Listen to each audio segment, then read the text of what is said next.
Ce n'est pas... Ah, Bigre, ce n'est pas au moins le serpent à sonate. Mais non, ce n'est pas serpent à sonate qu'on dit, c'est serpent à sonnette. Ce n'était qu'un calembour. Avouez qu'il est drôle, docteur. Oh, je le connais depuis si longtemps. Mais ils se turent.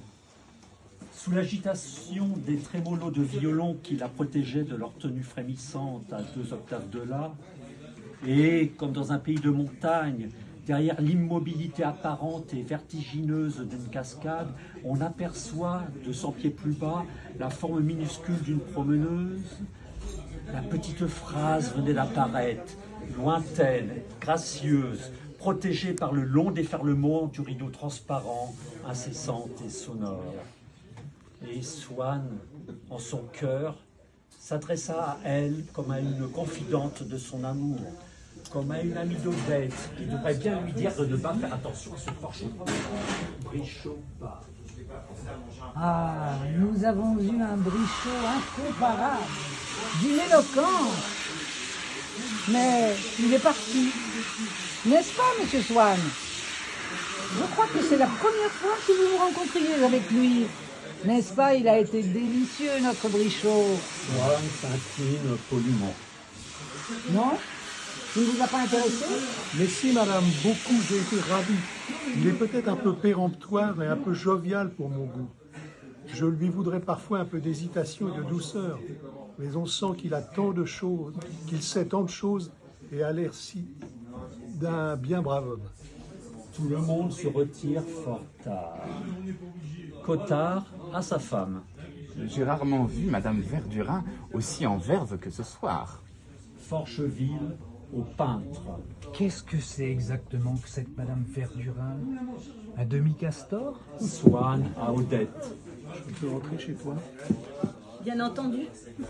Les Verdurins restés seuls. As-tu remarqué comme Swann a ri d'un rire niais quand nous avons parlé de Madame de la Trémoille? La duchesse, comme dit Swann, la duchesse, comme dit Swann. Je te dirais que j'ai trouvé Swann extrêmement bête. Il n'est pas franc. C'est un monsieur Côteleux, toujours entre le ziste et le zeste. Il veut toujours ménager la chèvre et le chou. Quelle différence avec Forcheville. Voilà au moins un homme qui vous dit carrément sa façon de penser. Ça vous plaît ou ça ne vous plaît pas. Ce n'est pas comme l'autre qui n'est jamais ni figue ni raisin. Du reste, Odette a l'air de préférer joliment le Forcheville, et je lui donne raison. Et puis enfin, puisque Swann veut nous faire l'homme du monde, au champion des duchesses, au moins l'autre à son titre.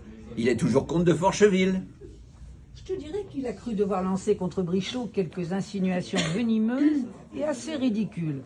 Naturellement, comme il a vu que Brichot était aimé dans la maison, c'était une manière de nous atteindre, de bêcher notre dîner. On sent le bon petit camarade qui vous débinera en sortant. Mais je te l'ai dit, c'est le raté, le petit individu envieux de tout ce qui est un peu grand.